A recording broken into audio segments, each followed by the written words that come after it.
Hello guys, welcome to my channel. So ngayon guys, i-share ko sa inyo kung paano ba makapag-apply at makapagtrabaho sa Japan. Ang tanong, gusto mo ba makapagtrabaho sa Japan? Kung gusto mo makapagtrabaho sa Japan guys, ito, makinig ka, huwag kang mag-escape sa video na to kasi para malaman mo kung paano ba tayo makapagtrabaho sa Japan sa madaling paraan na hindi ka na gumastos ng malaki para makapunta ng Japan.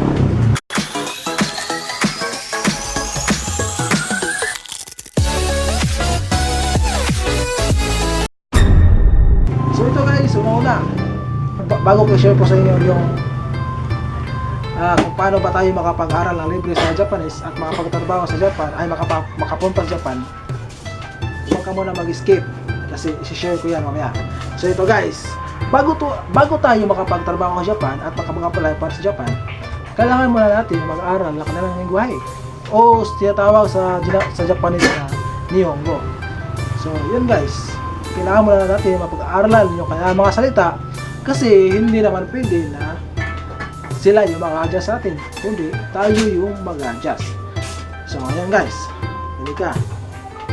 Sa Japanese guys, meron yung dalawang tinatawag na salita, katakana at hiragana. Yung katakana guys ay talagang nagamit lang yan sa mga foreign name, tools, at mga gamit. Yan guys, yung katakana, mga gamit dyan. Yung gamit na gamit talaga na mga salita guys ay yung hiragana. So yun talaga yung hiragana na nagamit, kayo ay mag-uusap ng hapon. So kailangan talaga natin yan guys ay mapag-aralan ng mabuti. Para naman ay alam natin yung ano ang kanilang ibig sabihin, kung ano yung mga sinasalita nila sa atin, di ba? Kasi hindi naman pwede na tayo ay pumunta ng Japan na wala tayong alam. Kasi para lang tayo matawag dyan na alien na hindi natin yung alam yung sinasalita nila at hindi nila alam kung ano sinasalita natin. Kasi for your information guys, yung Hapon ay hindi talaga marunong magsalita ng English. Meron naman nakaalam sa kanila pero konti lang. Kailangan talaga natin mapaiihan at makapag-aral ng Japanese. So tanong, mahal ba ang pag-aral ng Japanese? Sa totoo lang guys, ang pag-aral ng Japanese ay napakamahal. So hindi yan bababa sa 30,000.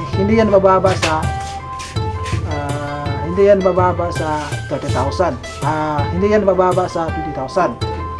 Kasi mostly guys, yung pag-aaral ng Japanese ay nasa 25,000, 29,000 or 20,000. Yan yung mga kapag napag-enroll ka, kapag aral ka ng Japanese, ay talagang magbayad ka para matuto sa lengguwahe. Pero ito guys, meron ako share sa inyo na libre kang makapag-aral ng Japanese language at libre kang makapunta ng Japan. Diba? Gusto mo ba yun guys? Kung gusto mo guys, huwag ka mo nag-escape ha. Kasi isi-share ko yan sa iyo ngayon. So kung gusto mo makapag-aral ng Japanese language ng libre at isa pa, meron ka pang sahod, mag-aaral ka sa nilang lengguwahe, meron ka pang allowance na 300 sa military, at saka within 6 months ay makapunta ka na ng Japan. So ang tanong, kung gusto mo malaman kung paano, i-click mo yung description sa baba, ilalagay ko yung link kung paano ba tayo makapag-aral ng libre at makapunta ng Japan na libre at makapagtrabaho doon at meron tayong masasahod na 40,000 above. So yan guys, i-click nyo yung link sa baba at mag-send kayo ng pangalan, number, address nyo para kayo ay matawagan, ma-interview ng agency. So yan guys, hindi yan kulurom guys, hindi yan pike. Legit yan. Legit na direct hiring yan para sa Japan. Para kayo ay matulungan sa kanila para ikaw makapunta ng Japan.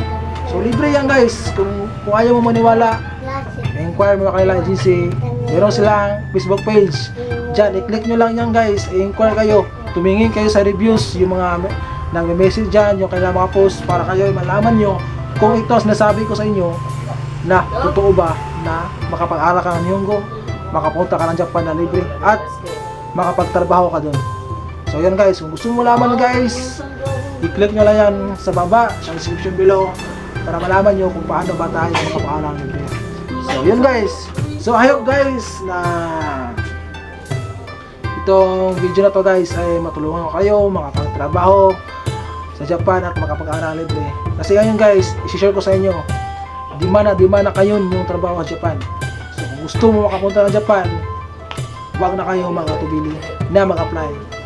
Dito na, i-click nyo lang sa baba guys, i-click nyo sa baba yung description and just PM your name, your address and contact number.